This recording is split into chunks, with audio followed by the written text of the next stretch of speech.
तुम कैसे हो? आशा करता हूँ कि तुम अपने परिवार के साथ सकुशल हो. నీవు ఎలా ఉన్నావు? నీవు నీ కుటుంబ సభ్యులందరూ క్షేమంగా ఉన్నారని ఆశిస్తున్నా. यह जानकर बड़ी प्रसन्नता हुई कि हिंदी से जुड़े विविध कार्यक्रमों में भाग ले रहे हो. నీవు హిందీకి సంబంధించి వివిధ కార్యక్రమాలలో పాల్గొనుచున్నావని తెలిసి చాలా సంతోషించుతుని. तुमने अपने पत्र में जानना चाहा कि हिंदी भाषा का अपने जीवन में क्या महत्व है. నీవు రాసిన ఉత్తరంలో మన జీవితంలో హిందీ భాష గొప్పదనం ఏమిటో తెలుసుకొనగోరుతివి. मैं तुम्हारी जिज्ञासा का नीचे समाधान दे रहा हूँ. దానికి నేను సమాధానం ఈ ఉత్తరంలో తెలియజేస్తున్నాను. भारतीय स्वतंत्रता संग्राम में देश को एकता के सूत्र में बांधने के लिए एक भाषा की आवश्यकता हुई.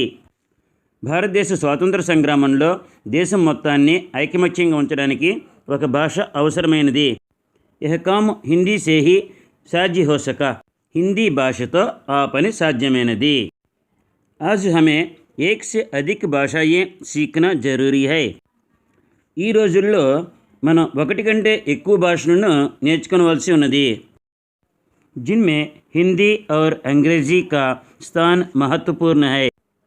వాటిల్లో హిందీ మరియు ఇంగ్లీష్ లాంగ్వేజ్ల యొక్క ఇంపార్టెన్స్ చాలా గొప్పది.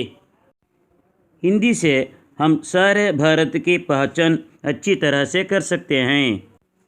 హిందీ భాష ద్వారా మనమందరము భారతదేశంను బాగా గుర్తించగలము.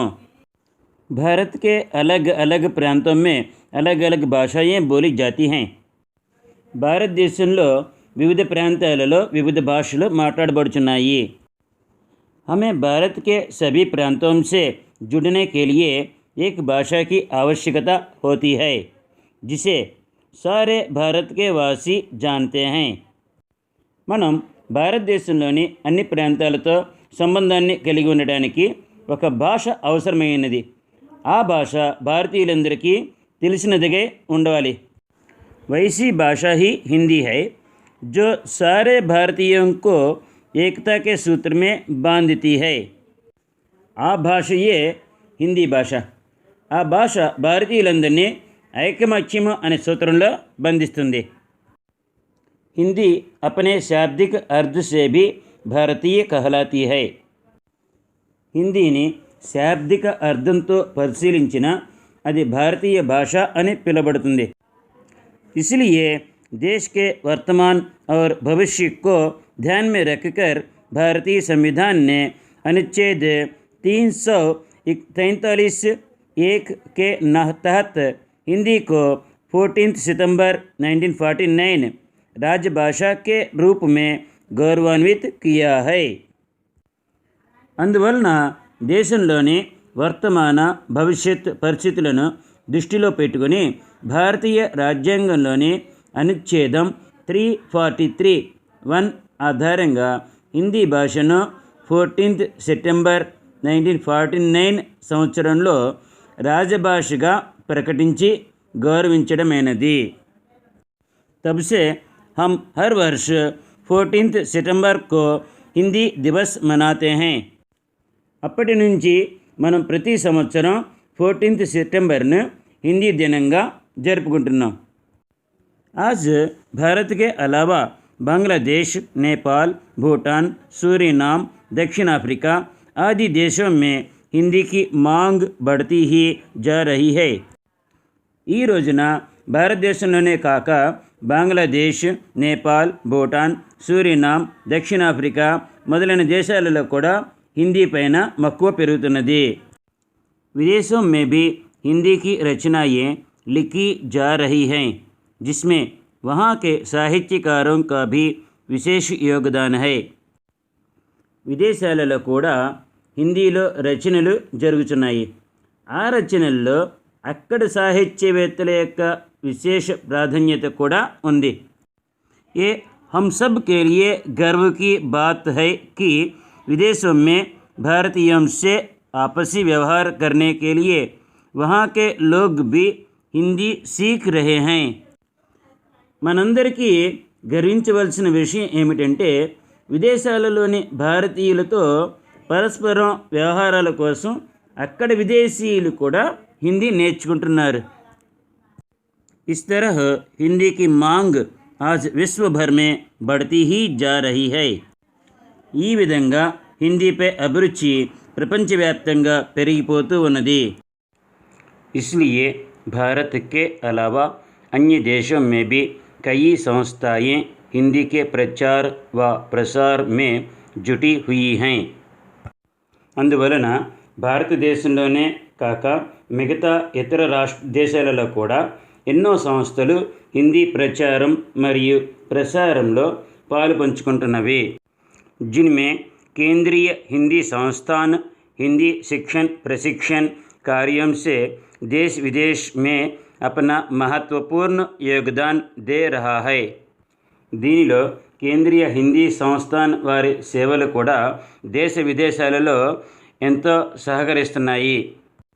आज विश्व भर में करीब 150 से अधिक विश्वविद्यालय हिंदी संबंधी कोर्सों का సంచాలన్ కర్ రహే హై. ఈరోజు ప్రపంచవ్యాప్తంగా దాదాపు 1500 పైగా విశ్వవిద్యాలయాలు హిందీకి సంబంధించిన కోర్సులను నిర్వహించుచున్నవి. बैंक, मीडिया, फिल्म उद्योग आदि क्षेत्रों में हिंदी की उपयोगिता दिन ब दिन बढ़ती ही जा रही है. బ్యాంకులు, మీడియా, ఫిల్మ్ ఇండస్ట్రీస్ మొదలగు రంగాలలో కూడా హిందీ ఆవశ్యకత రోజు రోజుకు పెరిగిపోతూనే ఉంది. इस तरह आज हिंदी नए नए रोजगारों का प्रमुख आधार बन चुकी है. ఈ విధంగా ఈరోజు హిందీ కొత్త కొత్త జీవన వృత్తులకు ప్రధాన ఆధారం అయినది. हिंदी से अपने भविष्य का निर्माण करने वालों के लिए www.rajbhasha.nic.in, www.ildc.gov.in आदि वेबसైట్ సేవ में तत्पर हैं. హిందీతో తమ భవిష్యత్తును నిర్మించుకున్న వారికి చాలా వెబ్సైట్లు హిందీ సేవలో తత్పరత కలిగి ఉన్నవి. यह हमारे लिए गर्व की बात है कि सारा विश्व हिंदी का महत्व जान चुका है. इसका प्रमाण यह है कि सारे विश्व में 10 जनवरी को विश्व हिंदी दिवस मनाया जाता है. మనందరికీ గర్వకారణం విషయం ఏమిటంటే ప్రపంచం అంతా హిందీ గొప్పతనాన్ని తెలుసుకుని ప్రతి సంవత్సరం జనవరి 10వ తారీఖున విశ్వ హిందీ దినోత్సవంగా జరుపుకొనుచున్నది. इस तरह हिंदी अंतर्राष्ट्रीय स्तर पर शोभित है. ఈ విధంగా హిందీ అంతర్జాతీయ వేదికపై కూడా శోభిల్లుచున్నది. हाँ, तुमने आगे की पढ़ाई के लिए द्वितीय भाषा के रूप में हिंदी विषय का चयन करने की सलाह पूछी थी. అవును, నీవు నీ చదువును కొనసాగించడానికి సెకండ్ లాంగ్వేజ్ హిందీని ఎంపిక చేసుకునే విషయంలో సలహా అడిగితివి. हम जान चुके हैं कि आज राष्ट्रीय और अंतर्राष्ट्रीय स्तर पर हिंदी का महत्वपूर्ण स्थान है. మనం జాతీయంగా అంతర్జాతీయంగా హిందీ మహత్యాన్ని తెలుసుకుని ఉన్నాము. हम इससे अपने उज्ज्वल भविष्य का निर्माण कर सकते हैं. మనం ఈ హిందీ భాష ద్వారా మన ఉజ్వల భవిష్యత్తును నిర్మించుకొనవచ్చు. इसलिए आगे की पढ़ाई के लिए प्रथम भाषा हो या द्वितीय भाषा हिंदी का चयन करना ही लाभदायक है. అందువలన నీవు నీ ముందరి చదువుల కోసం ప్రథమ భాష లేదా ద్వితీయ భాషగా హిందీని ఎంపిక చేసుకోవడమే లాభదాయకము. मुझे पूरा विश्वास है कि तुम हिंदी से जुड़कर अंतर्राष्ट्रीय स्तर पर अपने देश का नाम रोशन करोगे. నీవు హిందీతో సంబంధాన్ని కలిగి ఉండి అంతర్జాతీయ స్థాయిలో మన దేశ పేరును ప్రకాశింపజేస్తావని నాకు పూర్తి నమ్మకం ఉన్నది. घर में बड़ों को मेरा प्रणाम कहना, अपने स्वास्थ्य का पूरा ध्यान रखना. ఇంటిలోని పెద్దలకు నా నమస్కారాలు తెలియజేయి. నీ ఆరోగ్యం పట్ల పూర్తి జాగ్రత్త వహించవలను. నీ ప్రియమిత్రుడు.